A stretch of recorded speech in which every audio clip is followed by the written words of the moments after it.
Abra sua Bíblia, por favor, no Evangelho de Mateus, no capítulo 6.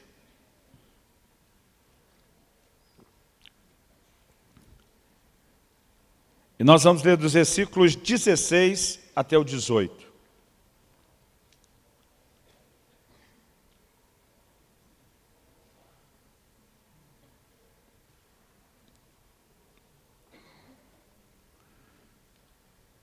Palavras do Senhor Jesus, o texto diz assim: quando jejuardes, não vos mostreis contristados como os hipócritas, porque desfiguram o rosto com o fim de parecer aos homens que jejuam. Em verdade vos digo que eles já receberam a recompensa. Tu, porém, quando jejuares, unge a cabeça, lava o rosto, com o fim de não parecer aos homens que jejuas, e sim ao teu Pai em secreto. E teu Pai, que vem em secreto, te recompensará. Eu quero, a partir desse texto, que a gente possa considerar algumas coisas no ensino do Senhor Jesus. A primeira delas, antes de analisar o que ele disse em si, é pensar no peso e na importância que o ensino do nosso Senhor Jesus tem. Ele, obviamente, esperava que isso afetasse a minha e a sua vida, a vida de cada um dos seus discípulos, a vida de cada um dos seus seguidores. De vez em quando eu vejo uma tentativa, o que às vezes a gente classifica aí de um malabarismo teológico, de alguns de tentar remeter o jejum como se fosse uma coisa só do Velho Testamento, só da Velha Aliança e que não pertença aos nossos dias. Outro dia eu vi alguém falando, alguém que acredita que tem que jejuar para receber alguma coisa é porque não entendeu a graça ou a fé.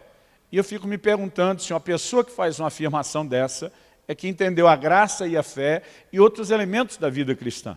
Jesus nunca limitou esse assunto aos judeus dos seus dias. E vamos dar algumas razões. Em primeiro lugar, quando os discípulos foram abordados pelos discípulos de João Batista, por que a gente jejua, os seus discípulos não jejuam? Jesus diz, pode porventura jejuar enquanto o noivo está presente? Ele diz, dias virão em que o noivo será tirado e então jejuarão. Quem era o noivo que Jesus estava falando? Ele mesmo. Quando é que Jesus seria tirado? Só depois da sua morte, ressurreição e ascensão ao céu. Então Jesus diz, dias virão depois disso que jejuarão. É lógico que Jesus sinalizou que isso era para esse tempo. Ele, por exemplo, disse aos seus apóstolos, vocês vão, façam discípulos de todas as nações, ensine-os a guardar tudo quanto eu vos tenho ordenado. Isso, inclusive, envolve as ordenanças a respeito do jejum. Então, não há margem, aliás, nós vamos olhar no livro de Atos, uma igreja que entendia e praticava o jejum. Não há margem para tentarmos excluir o jejum da prática cristã. Pelo contrário, eu acredito que a igreja está vivendo um tempo onde ela precisa resgatar esse entendimento. E junto com o entendimento correto, resgatarmos a prática. Eu acredito que a igreja, às vezes, tem ido a muitos extremos. A palavra que Jesus usou, o verbo foi conjugado e traduzido aqui como jejuar, é a palavra grega nesteu. Ela significa, basicamente, abster-se de comida e bebida como preceito religioso. É lógico que um jejum, ele pode envolver algo mais do que comida. Por exemplo, em 1 Coríntios 7,5, Paulo diz que o único motivo para o casal casado, hoje em dia a gente tem que citar o versículo e explicar, para o casal casado, dar um tempo no seu momento de intimidade física, é se os dois não só estiverem de acordo, comum acordo, ele diz por um período de tempo, e ele diz assim, para se dedicar à oração. Então o que o texto nos mostra é que existem as abstinências de outras formas, não só de prazeres, mas de coisas legítimas, abençoadas por Deus, mas que para que a gente entre no lugar mais profundo de consagração, de dedicação ao Senhor, a gente coloca essas coisas lícitas, não erradas, a gente coloca elas de lado. O jejum é um deles. Mas nesse ensino aqui de Jesus, em Mateus 6, de 16 a 18, que é o texto que nós lemos, eu quero tirar 3 lições básicas daqui, e esses vão ser os tópicos da nossa construção, da ideia do nosso raciocínio. Primeiro, Jesus demonstrou claramente mostrar que ele esperava que nós jejuássemos. Segundo lugar, ele mostrou que existe uma forma certa e errada de fazer. Ele diz, não façam como os hipócritas. Vocês têm que fazer do jeito certo. Em terceiro lugar, depois de reconhecer a expectativa dele, e que é uma forma e um padrão correto para trabalharmos, eu quero te mostrar a importância de, para que a gente faça a forma correta, que a gente entenda os princípios.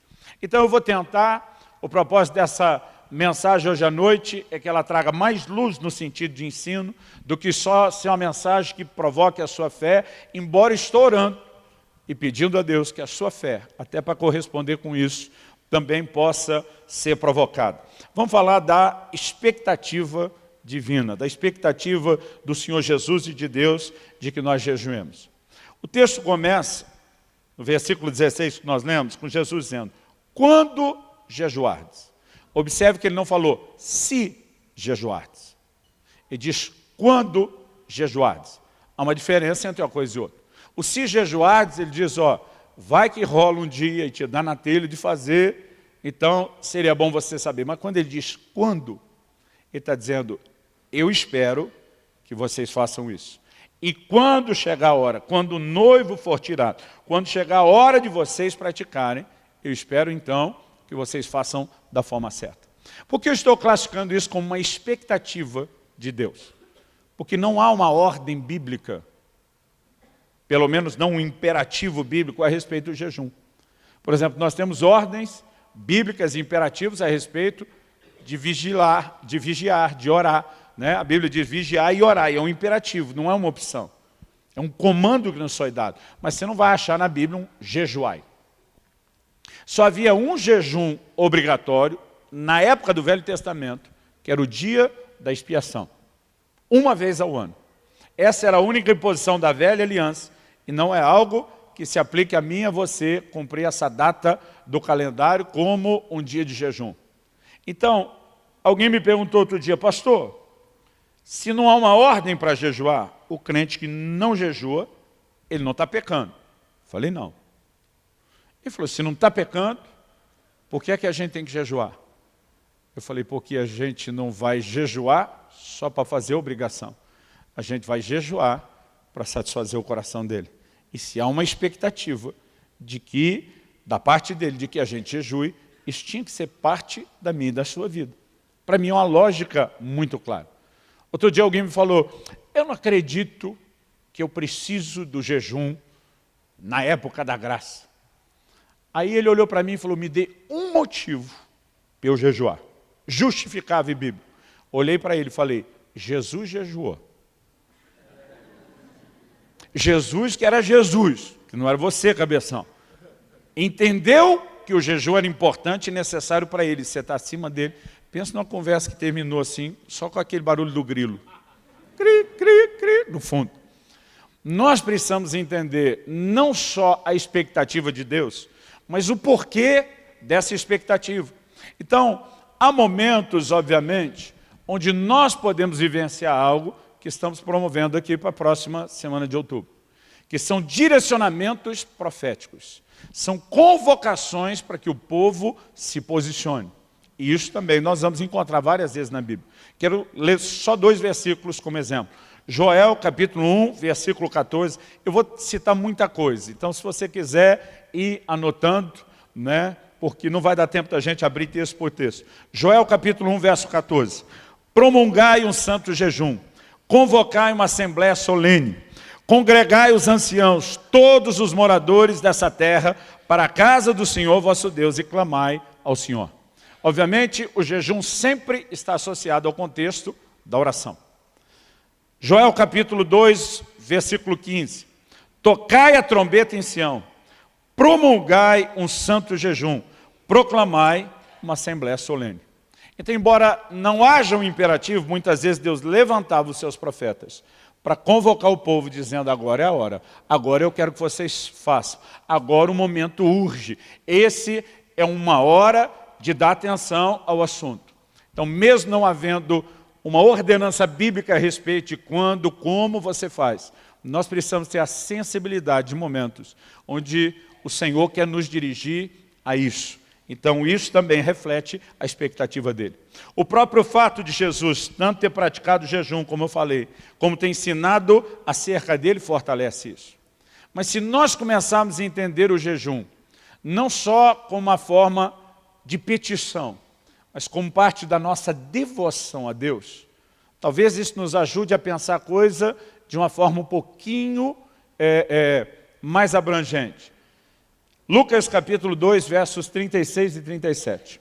A Bíblia fala de uma profetisa chamada Ana. A Bíblia diz assim: havia uma profetisa chamada Ana, filha de Fanuel, da tribo de Aser, avançada em dias, que vivera com seu marido 7 anos desde que se casara e que era viúva de 84 anos. Esta não deixava o templo, mas adorava noite e dia em jejuns e orações. Olha que interessante a frase. Adorava noite e dias, com jejuns e oração. O jejum aqui não entra só como parte de uma ferramenta para turbinar os resultados da oração, mas como algo importante na nossa devoção, na nossa adoração, ou no que a gente pode chamar do ministério ao Senhor. Atos capítulo 13, versículos 1 e 2. A Bíblia diz assim: havia na igreja de Antioquia profetas e mestres, Barnabé, Simeão por sobrenome Níger, Lúcio de Cirene, Manaém, Colasso de Herodes, o tetrarca e Saulo. Servindo eles ao Senhor, essa palavra servindo significa ministrando ao Senhor, e jejuando, disse o Espírito Santo: separai-me agora, Barnabé e Saulo, para a obra a que os tenho chamado. A Bíblia fala de um ambiente onde eles estão ministrando ao Senhor. A Bíblia não fala de uma necessidade especial. A Bíblia não fala de um motivo urgente ou desesperador, né, de nenhum tipo de problema, mas eles entendem que parte daquilo que, que deveria embalar esse ministério ao Senhor, o servir ao Senhor, era também os seus jejuns. E nós precisamos entender isso, então não apenas como uma ferramenta, mas como parte da nossa devoção. Eu acho que essa é uma forma que nos ajuda a entender a expectativa de Deus. Porque a expectativa de Deus para mim e para você não é porque Ele quer que a gente sofra. Não é porque Ele quer que a gente passe fome. É porque Ele quer que a gente possa desfrutar dos benefícios dEle. Que começa por um nível de comunhão, que pode se tornar bem mais intenso e profundo. Mas há outros benefícios que eu e você deveríamos considerar por trás dessa prática. Benefícios não só espirituais, eu diria naturais. O assunto do jejum, durante muito tempo, na história recente, tem sido controverso para a medicina. Porque muitos lutam contra a ideia como se fosse algo que fizesse mal ao corpo. Agora, a história nos apresenta que a maneira da humanidade lidar com isso por muito tempo foi bem diferente da nossa. Hipócrates, o chamado pai da medicina, dizia que o jejum é a mesa de cirurgia da natureza. E dizia que quando o animal está doente, ele para de comer, porque quando a gente está doente, a gente tuxa comida, né, para tentar melhorar. E eles trabalhavam conceitos. Há relatos da antiguidade de que os egípcios tinham uma saúde fora do comum, porque tinham o hábito de jejuar 3 dias, né, por mês. Há muitas declarações. Pitágoras, antes de desenvolver aquilo que brilhantemente fez, teria feito um jejum de 40 dias na água e passou a exigir isso de todos os seus discípulos. Quando a gente olha ao longo da história, ele nunca foi tratado dessa forma. Mas descobertas recentes, como por exemplo, um japonês que ganhou o Prêmio Nobel da Medicina em 2016, tem defendido o jejum como algo extremamente saudável. Nobel 2016 afirma que quem jejua mais, vive mais, tem vida mais saudável. Ele explica o que eu não quero entrar no aspecto científico aqui do processo de autofagia, que é quando as células, na falta de alimento, começam a consumir aquilo que de ruim o nosso organismo tem e o quanto isso vai nos beneficiar. Há benefícios incríveis. Uma pessoa que jejua 1 dia por semana, ela dá uma pausa no seu sistema gástrico todo, ela consegue ter um descanso para o corpo, ela passa por um processo de limpeza e purificação. Se a gente olhar só os benefícios naturais, já seria algo que deveria empolgar a gente. Mas nós estamos atrás de algo bem maior do que o benefício natural, que é o espiritual. Jesus diz: o teu Pai que te vê em secreto te recompensará. Tem uma recompensa que vem de Deus. Não é a recompensa que o hipócrita jejuando errado vai ter. O hipócrita vai ter o benefício natural, mas o espiritual é para quem realmente se conecta com Deus. E quando você começa a entender os benefícios, talvez dá para entender a expectativa de Deus. De um Deus que está olhando para a gente e dizendo, eu quero trazer vocês para esse lugar do jejum, porque eu sei o que isso vai liberar, eu sei o que isso vai desatar na vida de vocês. Quem está entendendo, diga amém. Uma outra ocasião, um irmão falou para mim, falou, me dá um motivo para eu me empolgar a jejuar como se isso fosse me levar para um lugar melhor. Falei, Jesus diz em Marcos 9, 29, que há uma casta que não sai a não ser por meio de oração. Quando os discípulos fracassaram em libertar uma pessoa, Jesus diz, tem um nível que vocês ainda não alcançaram, porque vocês não descobriram o caminho para lá.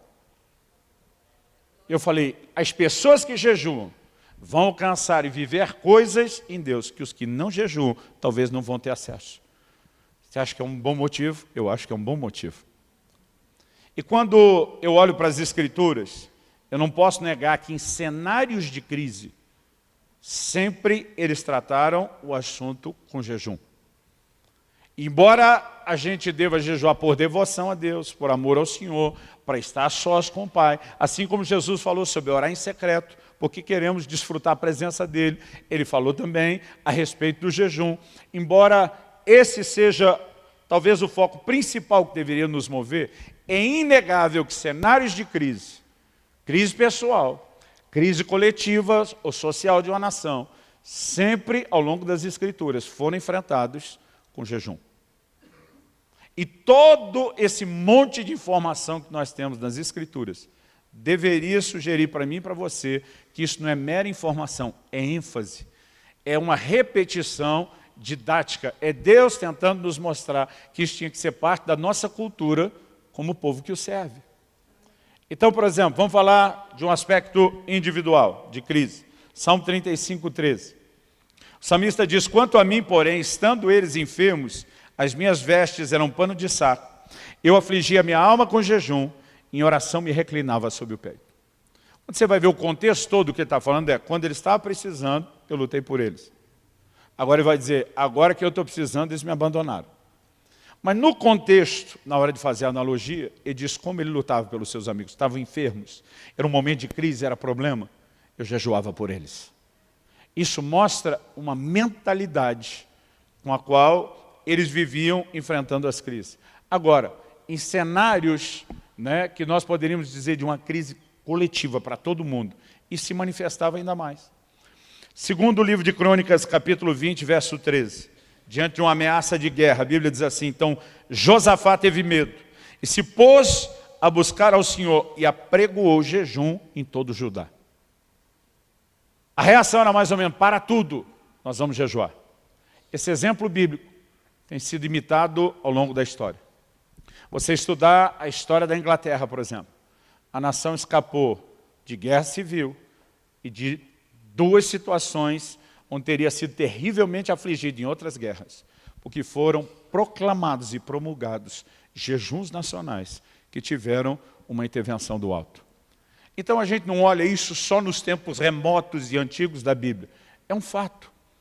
Esdras, capítulo 8, de 21 a 23. Eu espero que esse texto te inspire para o que nós vamos fazer aqui na primeira semana de outubro. Ele diz, então apregoei ali um jejum junto ao rio Ava, para nos humilharmos perante o nosso Deus, para lhe pedirmos jornada feliz para nós, para nossos filhos, para tudo que era nosso, porque tive vergonha de pedir ao rei exército e cavaleiros para nos defender do inimigo no caminho, porque já lhe havíamos dito, a boa mão do nosso Deus é sobre todos os que o buscam para o bem deles, mas a sua força e a sua ira contra todos os que o abandonam. Nós, pois, jejuamos e pedimos isso ao nosso Deus, e Ele nos atendeu. Nós precisamos aprender a lutar pelas nossas famílias. Né? Ele diz, nós fizemos isso por nós, pelos nossos filhos, pelas nossas casas. E observar e reconhecer que ao longo da Bíblia nós temos um padrão sendo formado, de pessoas que entendiam a prática do jejum e preenchiam a expectativa de Deus.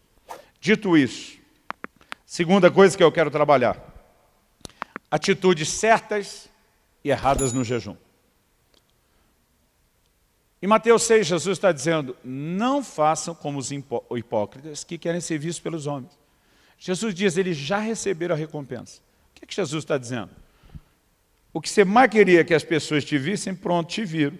O que você queria é ser aplaudido, ponto, você foi. Recebeu o que você queria, mas você não vai ter nada mais além disso.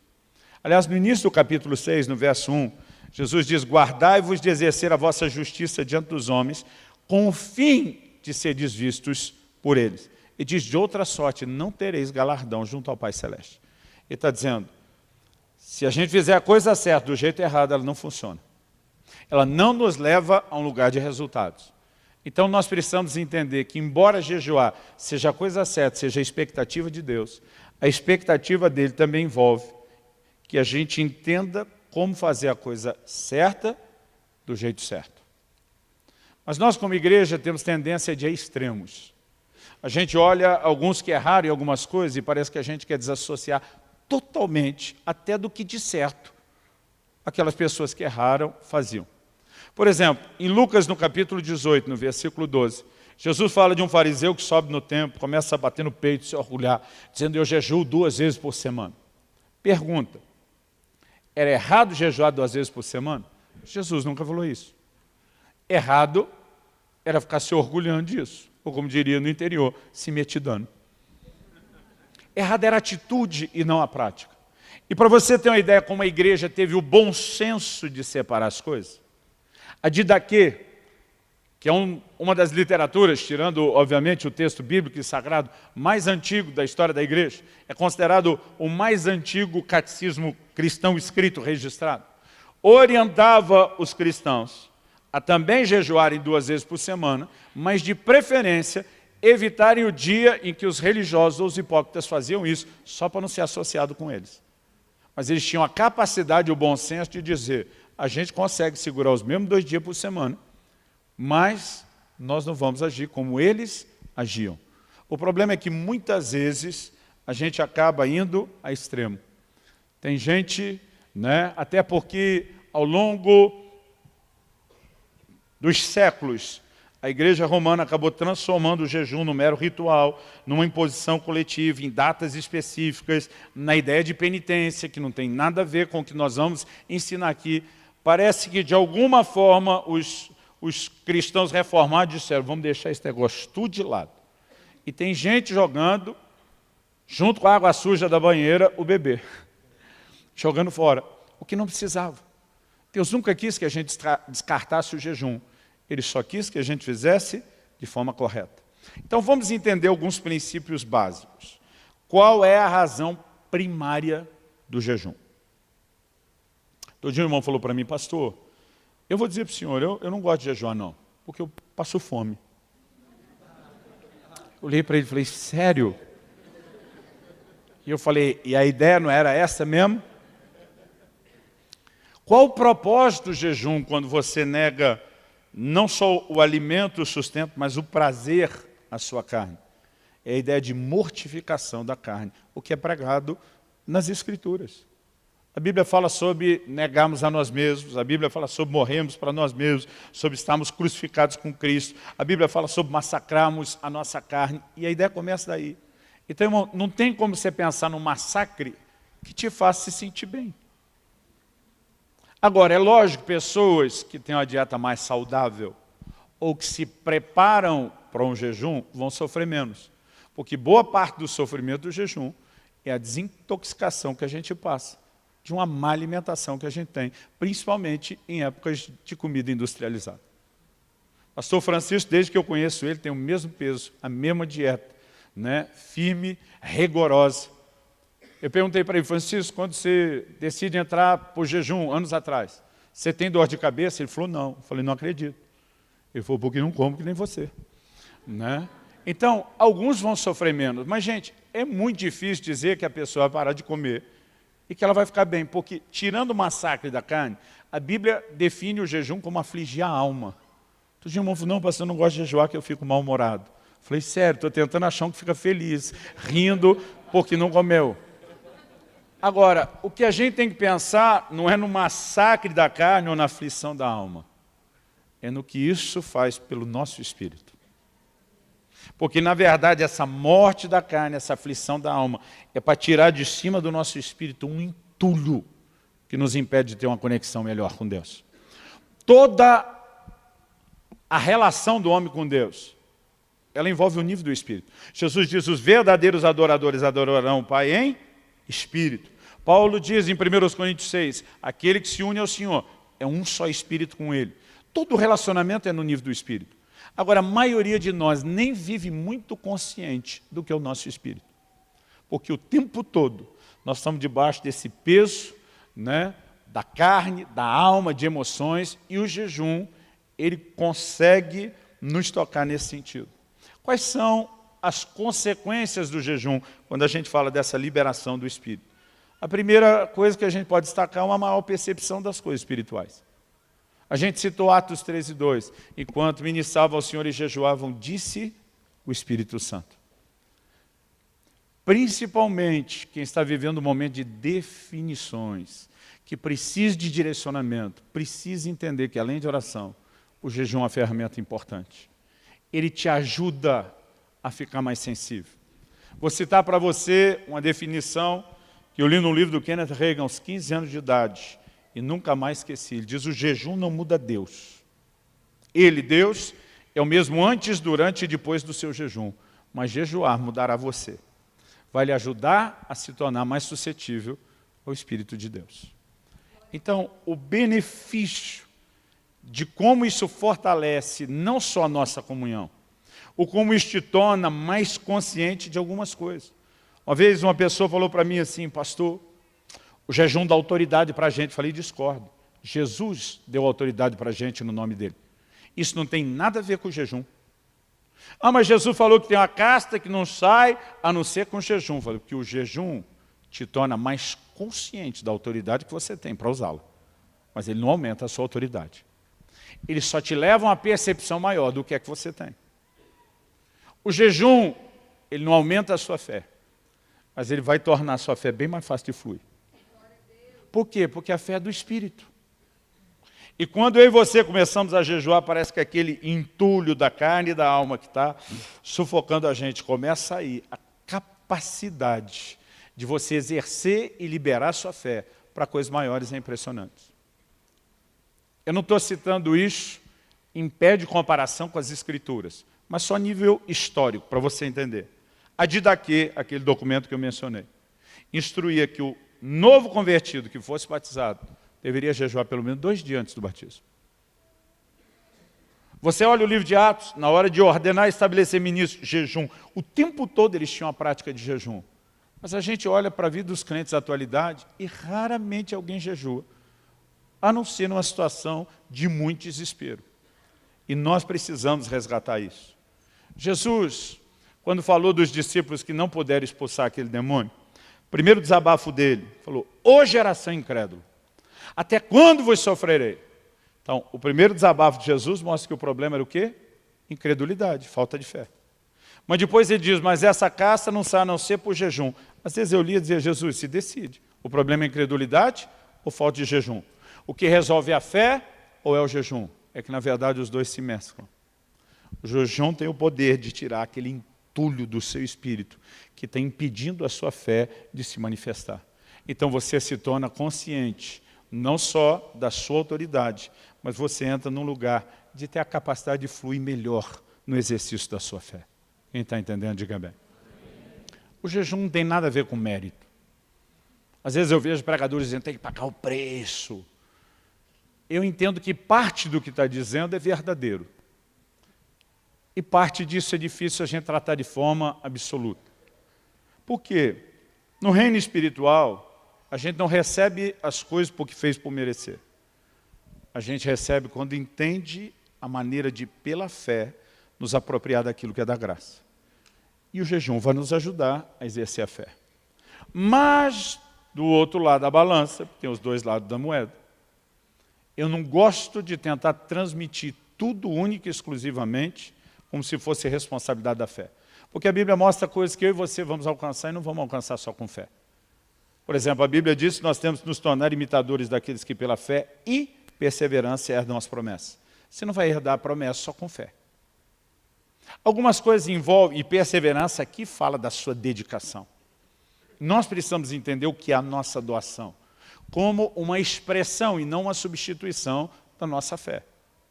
Se são aquelas obras que Tiago falou que expressam a fé que nós já temos, ótimo. E precisamos entender o quê? Lei de semeadura e ceifa. Quem planta, colhe. Paulo escreveu e diz que o que semeia pouco vai colher o quê? Pouco. Mas o que semeia muito vai colher muito. Quem decide o tamanho da sua colheita? Não é Deus de forma sozinho, e nem só a sua fé. É a sua decisão do quanto plantar. E algumas coisas que são nossa responsabilidade que a gente não pode se omitir.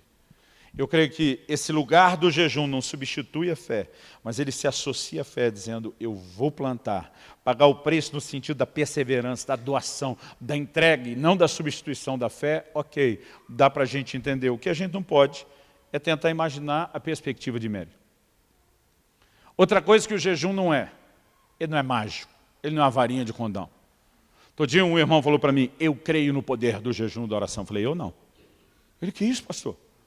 O senhor mesmo que me instigou, me inspirou a jejuar? Falei, isso não significa que eu creio no poder do jejum.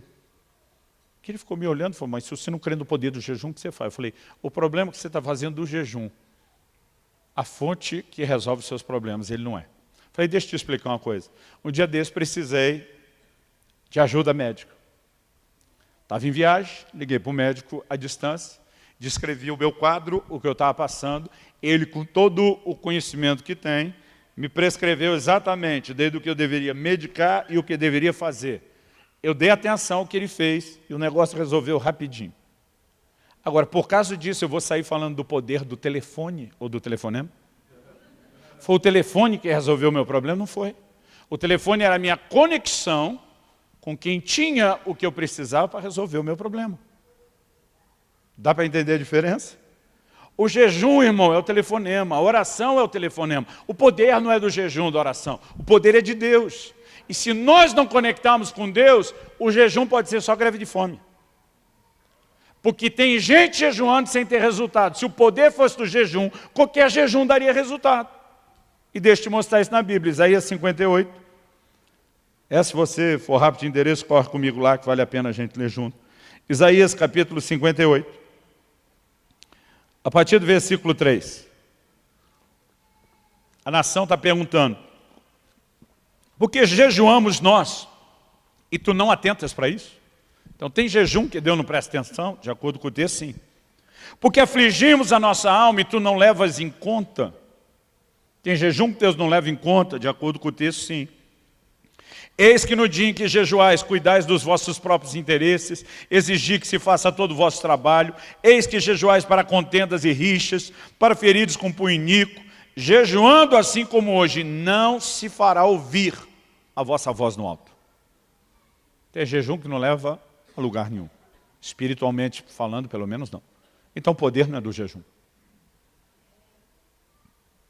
Mas se nós permitirmos que ele seja a conexão com a nossa fonte, isso vai fazer toda a diferença. Quem está entendendo?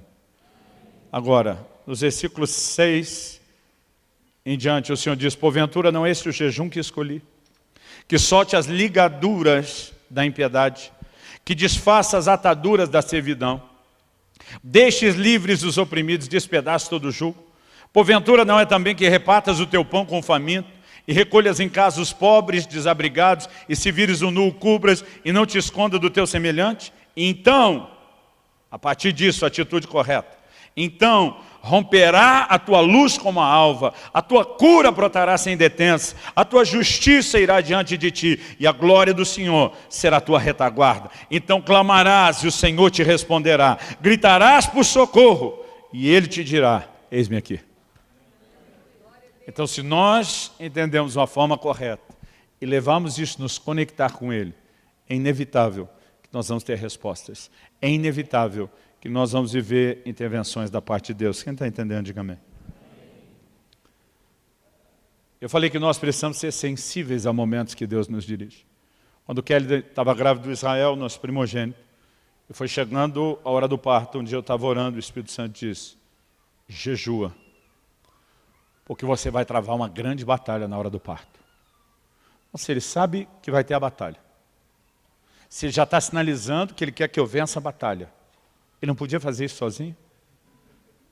Ele tinha que me mandar jejuar, porque ele quer que a gente coopere com ele. Ele quer que a gente entre no lugar de exercer fé. Ele quer que a gente aprenda a lutar por aquilo que precisamos. E eu lembro que na hora que me veio aquele comando, no meio do dia onde eu estava, eu parei imediatamente de comer. E não sabia por quanto tempo ficaria. Terminei o primeiro dia e senti de Deus que não deveria parar. Continuei o segundo dia, no final do segundo dia entendi que não deveria parar. Terceiro dia, e assim foi. Só quando eu cheguei no final do sexto dia, houve dentro de mim um testemunho de vitória.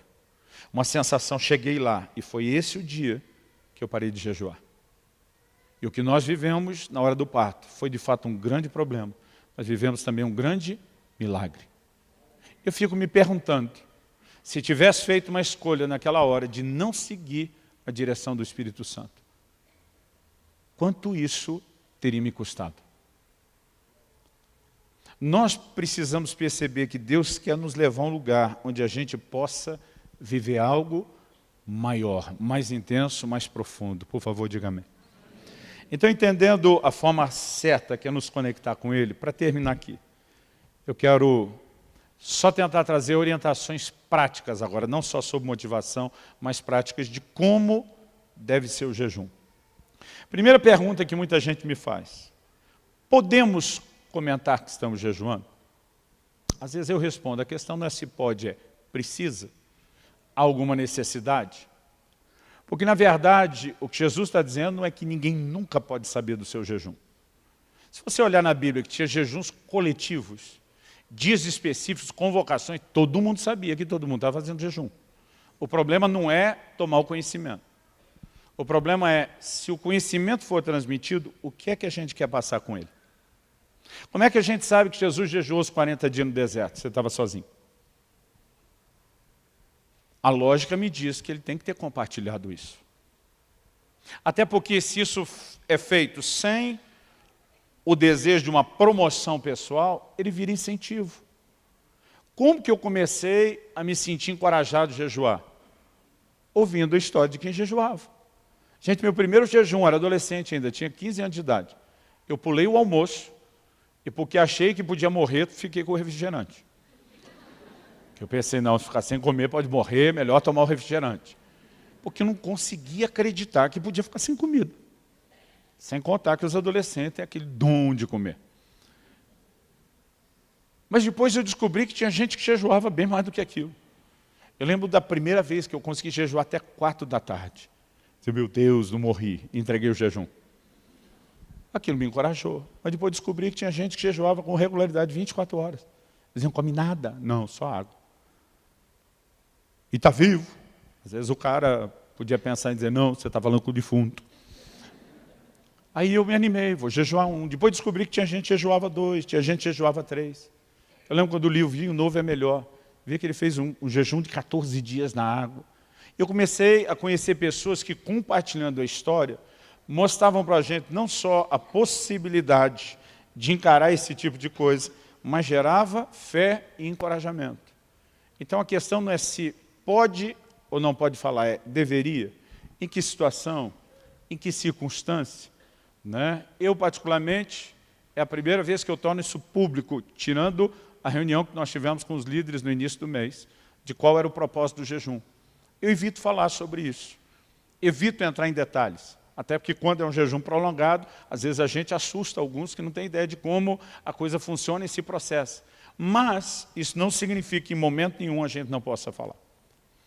Ok, vamos pular isso. Pastor, como eu devo jejuar? Você decide. Não há regras fixas na Bíblia. Sobre o tipo de jejum que você faz, já vou falar dos tipos.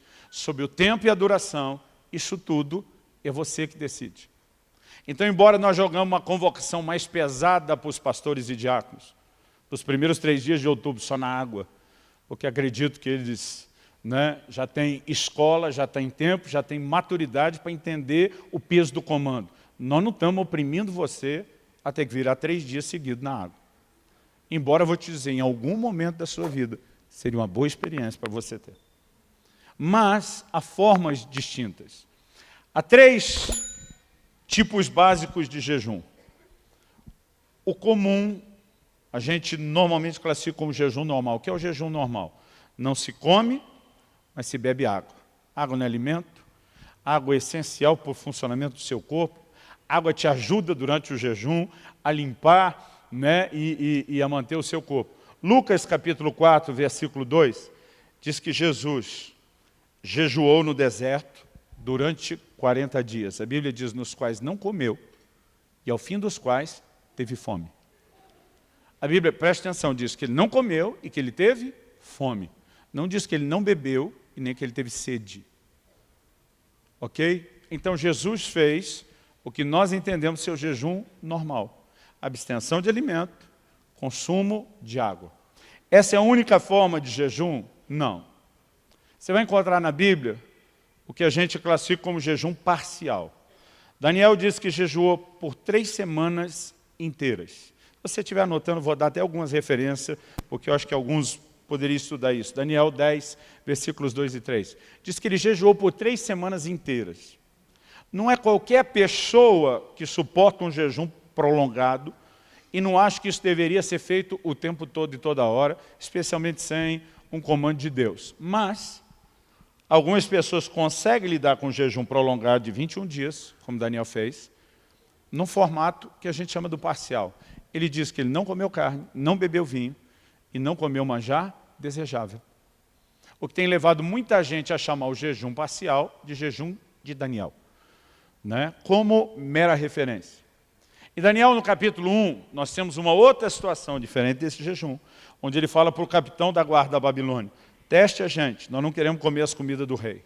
Tinha muita coisa proibida para os judeus. Ele diz, testa a gente na água e nos legumes durante um prazo. Se no final você vê que nós estamos melhor de saúde do que eles, você deixa a gente continuar comendo isso. Então alguns associam uma coisa com a outra e dizem, bom, então normalmente quando tirava carne, manjar, desejava essas coisas, ficava só na água e legumes. É uma inferência. Não dá para bater o martelo e dizer só isso. Porque eu vejo alguns crentes que têm o dom de criar confusão. Esse quer até regular o jejum do outro. Está fazendo jejum Daniel, não, mas isso não pode. Irmão, você decide o que pode. Outro dia eu falei com um, né? Você está fazendo o jejum, tá? E está comendo essa batata frita. Falei, pastor, legumes. Eu falei, não entraria no manjar desejável isso? Ele falou, pastor, eu classificaria as coisas essenciais da sobrevivência. Agora, irmão, a gente não pode ficar controlando o jejum do outro. Há sugestões. Se você fizesse um jejum de 21 dias nos legumes, além de ter força, ânimo, pique para continuar trabalhando, vai fazer um bem extraordinário para o seu corpo. Mas é você que decide. E nós temos na Bíblia o jejum total. O que é o jejum total? Absoluto. Nem comida, nem água. Os 2 maiores períodos que nós temos, um exemplo no Velho Testamento, no livro de Esther, e um no Novo Testamento, quando Paulo se converte. São 3 dias sem comer nem beber. Não é recomendável que se faça mais do que 3 dias, sem água. E pensa num negócio punk, pesado. Porque sem a água para limpeza, o processo de desintoxicação do corpo é ainda mais dolorido, é ainda mais incômodo, mas a Bíblia fala de situações. Um por causa de um impacto de uma experiência, outros numa situação de calamidade nacional, de iminência de tragédia para a nação, fizeram um jejum que eles consideravam ser o mais absoluto e intenso. Fora isso, a Bíblia só fala de 2 pessoas, Moisés e Elias. Moisés, a Bíblia diz, durante 40 dias, não comeu nem bebeu, lá no alto do Sinai. Mas ele está num ambiente envolvido pela glória, completamente distinto do dia a dia. E a Bíblia diz que Elias caminhou 40 dias com a força de um alimento espiritual que o anjo lhe deu. E, embora não seja claro a respeito disso, alguns subentendem, andando 40 dias no deserto, né, pode ser que ele não tenha bebido, mas o padrão, né, é que ninguém passa dos 3 dias, e eu não recomendo isso para ninguém. Agora, falando em recomendar, se você tem alguma situação de saúde que merece atenção, está sendo medicado, não faça nada sem liberação médica. Eu passei alguns anos não autorizado pelos médicos a fazer jejuns prolongados. E estou vivendo uma fase onde os médicos, com todos os exames, estão dizendo que você está na melhor fase da sua vida, em termos de saúde e condição de poder jejuar. Então, se por exemplo, pastor, eu quero entrar nesses 3 dias na água, mas eu estou com determinado medicamento. Não seja irresponsável, ok? De repente você pode fazer algo parcial, preserva isso, converse, né? Consulte, pergunte o que você pode fazer, embora nada te impeça de fazer, por exemplo, um jejum parcial desse, com a dieta que é muito mais saudável do que esse monte de veneno que a gente costuma se entupir todo dia. Tem mais gente morrendo no mundo pelo excesso de comida do que pela falta dela, acredite nisso. Então, né, se você não for para ficar só na água, eu acredito que isso não deve mexer ou alterar tanto, mas se você tem uma situação específica, procure acompanhamento. Duração. A Bíblia fala de jejum de 1 dia, de 3 dias, de 7 dias, de 14 dias, de 21 dias, de 40 dias. Outro dia alguém me perguntou, pastor, tem que jejuar de 7 em 7? Ele falou, outro dia o senhor falou de um de 7, outro dia falou de um que fez um de 14, outro dia fez um de 21, tem que ser múltiplo. Tem uma coisa assim, da numerologia. Falei, não. Às vezes é mais fácil contar em semanas alguns propósitos maiores que a gente faz, né? Mas eu já comecei a jejuar várias vezes sem saber quando ia parar. E de repente parei no 4º dia, senti deu.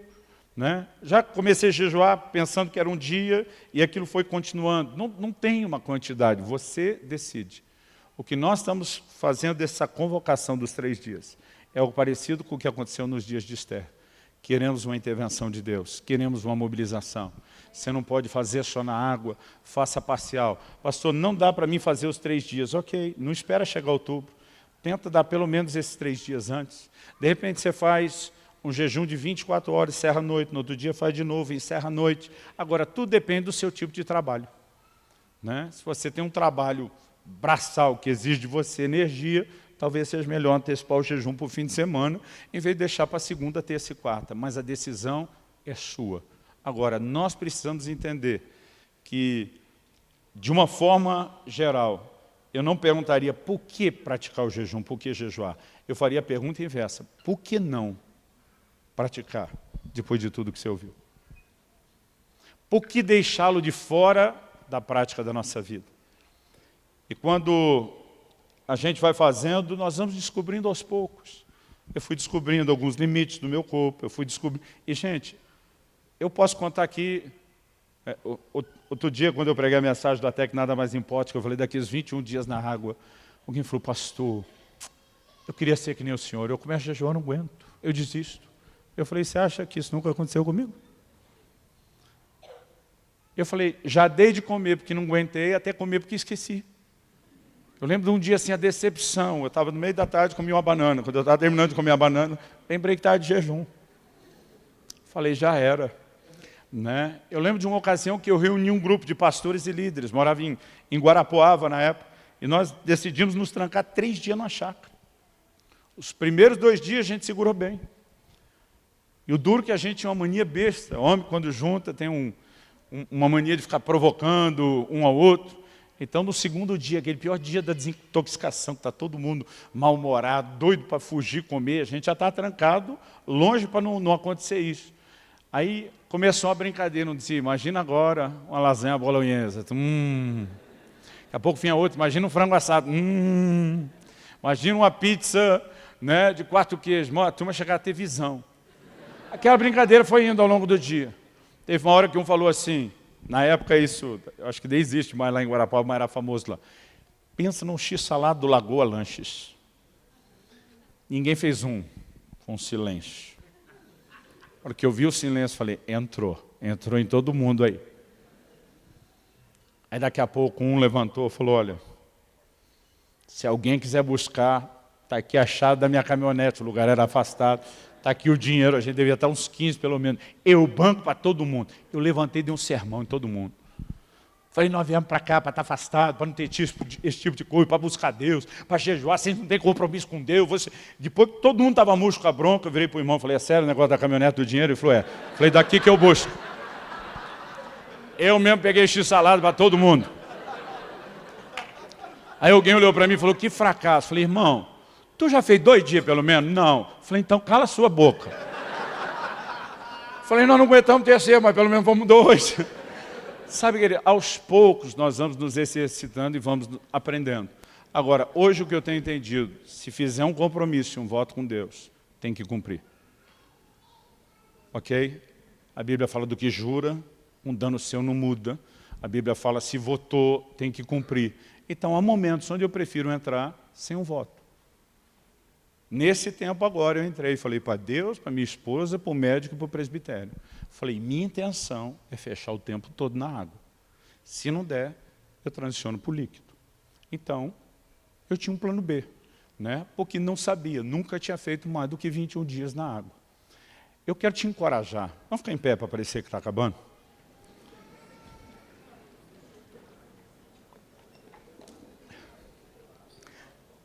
Se você nunca fez, não começa a tentar virar o campeão do jejum da noite para o dia. Comece a se exercitar. Comece a incluir isso nas suas práticas, né? Começa com algo menor. Comece com jejum parcial. Mas eu gostaria que você entendesse o peso e a importância dessa convocação. E que a gente não pare só nessa de outubro. Não, pastor, entendi a mensagem, a jejum em outubro, por esse ano deu.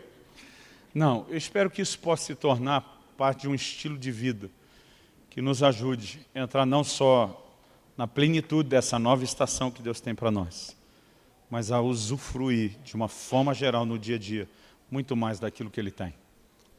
Você recebe esse encorajamento em nome de Jesus?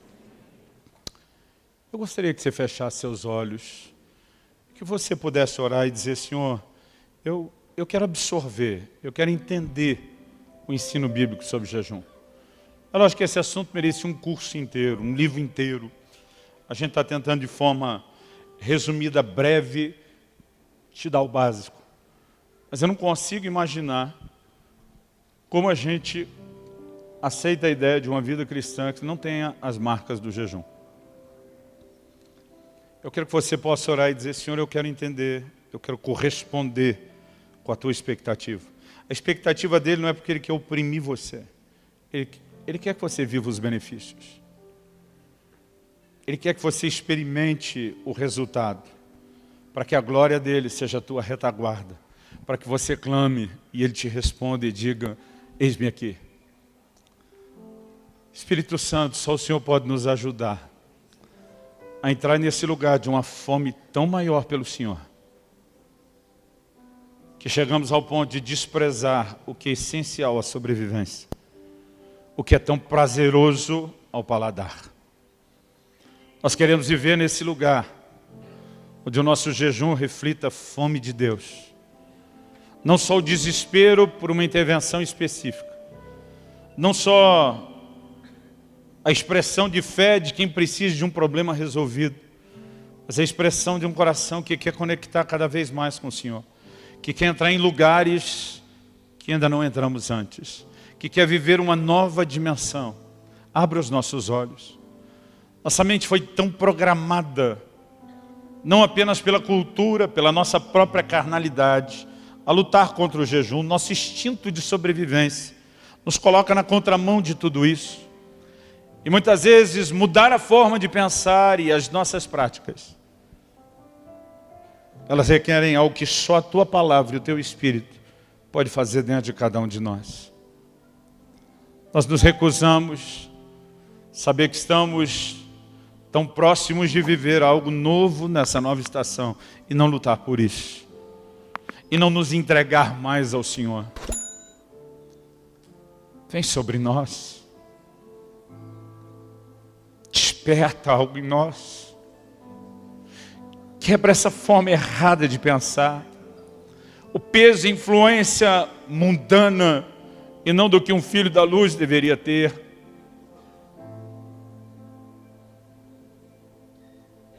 E ajuda-nos a entender por trás disso não o peso de um Deus que quer nos oprimir, mas o convite insistente e amoroso de alguém que quer nos romper,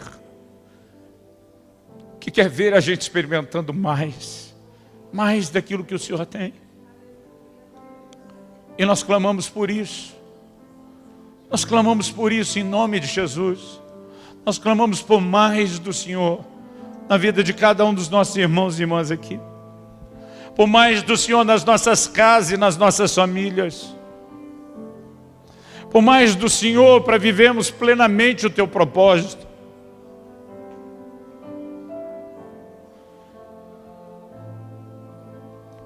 Que venham dias de se trazer o céu à terra. Nós clamamos em nome de Jesus.